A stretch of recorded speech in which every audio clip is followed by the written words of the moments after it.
ఒక ప్రాంతం ఆర్థిక ప్రగతిని ప్రభావితం చేసే అంశాల్లో పర్యావరణం ఒకటి. ప్రతి రాష్ట్రంలోనూ చూడదగ్గ ప్రదేశాలు, కట్టడాలు అనేకంగా ఉంటాయి. కానీ వాటిని అభివృద్ధి పరిచి పర్యాటక కేంద్రాలుగా మార్చి ఆదాయ వనరులుగా తీర్చే ఆ రాష్ట్రం పర్యాటకంగా అభివృద్ధి చెందుతుంది. ఈ నేపథ్యంలో ఆంధ్రప్రదేశ్లో పర్యాటక రంగంపై ప్రభుత్వం స్పెషల్ ఫోకస్ పెట్టింది. విశాఖపట్నం, తిరుపతి, కాకినాడ జిల్లాల్లో పర్యాటక ప్రాజెక్టులకు కేబినెట్ సమావేశంలో ఆమోదం లభించింది. అలాగే శ్రీ సత్యసాయి జిల్లా చీరాల, రాజమండ్రి ప్రాంతాల్లో కొత్త పర్యాటక ప్రాజెక్టులకు కూడా కేబినెట్ మంజూరు చేసింది. ఇక ఇదే విధంగా విశాఖ తీరంలో పర్యాటక ప్రాజెక్టుల నిర్వహణకు అవరోధంగా ఉన్న సిఆర్జెడ్ నిబంధనలో సడలింపుల కోసం కేంద్రాన్ని సంప్రదిస్తున్నామని పర్యాటక శాఖ మంత్రి కందుల దుర్గేష్ తెలిపారు.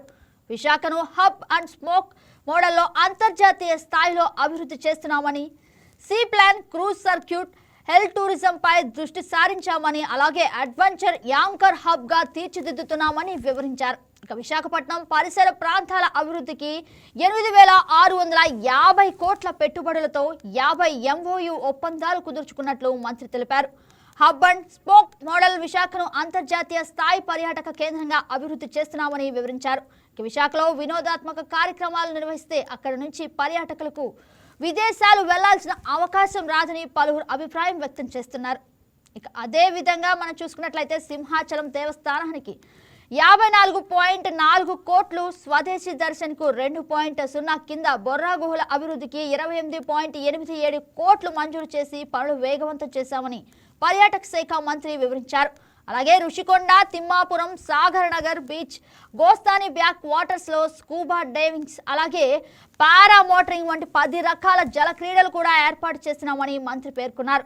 అలాగే విశాఖలో హాఫ్ ఆఫ్ డబుల్ డెక్కర్ బస్సులు సత్ఫలితాలు ఇస్తున్నాయన్నారు. Home stay policy, bread and breakfast విధానంతో 490 హోమ్ స్టేలు ఏర్పాటు చేశామని మంత్రి తెలిపారు. ఇక సిఆర్జెడ్ 19 అమల్లోకి వస్తే పర్యాటక ప్రాజెక్టుల నిర్మాణాలకు ఉన్న అడ్డంకులు తొలగిపోతాయన్నారు. అలాగే విశాఖపట్నం, అమరావతి, తిరుపతులను పర్యాటకులు హబ్గా తీర్చిదిద్దడమే కూటమి ప్రభుత్వ ప్రధాన లక్ష్యమని మంత్రి దుర్గేష్ స్పష్టం చేశారు.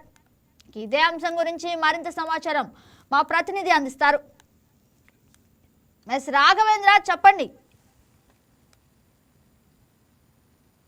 గుడ్ మార్నింగ్ గగన. తిరుపతి అంటేనే మనకు గుర్తొచ్చేది ఆ కలియుగ దైవం శ్రీ ఏడుకొండల స్వామి. ఆ ఏడుకొండల స్వామిని చూడడానికి ప్రపంచ నలుమూలల నుంచి భక్తులు ఇక్కడికి తరలి వస్తుంటారు. ఇక్కడ ప్రాజెక్టులు ప్రారంభించినారు. ఈ ప్రాజెక్టుల ద్వారా ఇక్కడ భక్తులకు కానీ, ఇక్కడ లోకల్లో ఉంటున్న ప్రజలకు కానీ ఏ విధంగా ఉపయోగం ఉంటుంది అంటే, ఇక్కడ రోడ్లు మెరుగుపడతాయి. రోడ్లు మెరుగుపడటంతో పాటు ఇక్కడ పార్కింగ్కి సదుపాయాలు పెరుగుతాయి. అదేవిధంగా ఈ పార్కింగ్ సదుపాయాలు పెరగడం వల్ల చిన్న చిన్న దుకాణాలు, చిన్న చిన్న హోటళ్ళు, ఎక్కడి నుంచో వచ్చిన ఈ భక్తులకు ఇక్కడ ఉండడానికి అంటే స్టే చేయడానికి మంచి మంచి హోటళ్ళు, ఈ విధంగా అన్ని విధాలుగా కూడా అభివృద్ధి చెందుతుంది ఈ ప్రాజెక్టుల ద్వారా అని చెప్పి కోరుకుంటున్నారు. ముఖ్యంగా చిన్న చిన్న దుకాణాలు, ఈ దుకాణాల ద్వారా భక్తులకి మరింత ఉపయోగపడుతుందని చెప్పి కూడా చెప్పుకుంటున్నారు. అదేవిధంగా పార్కింగ్ సదుపాయం కూడా బాగుంటుందని చెప్పి వీళ్ళు కోరుకుంటున్నారు.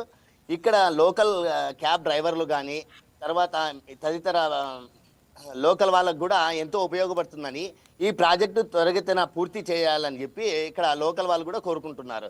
ముఖ్యంగా ప్రపంచ నలుమూలల నుంచి వస్తున్న ఈ భక్తులకు తిరుమలలో ఇప్పుడు చేస్తున్న ఈ ప్రాజెక్టుల ద్వారా ఎంతో ఉపయోగం ఉందని చెప్పి కూడా వీళ్ళు అనుకుంటున్నారు. గగన, right. Thank you for the update.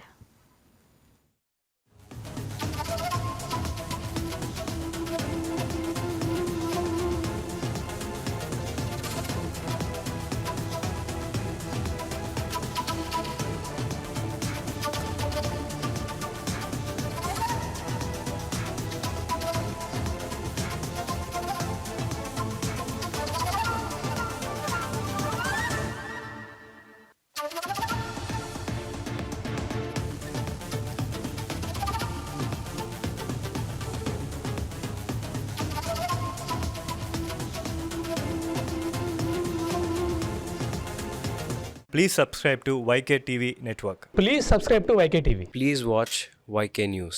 Don't forget to subscribe YK News channel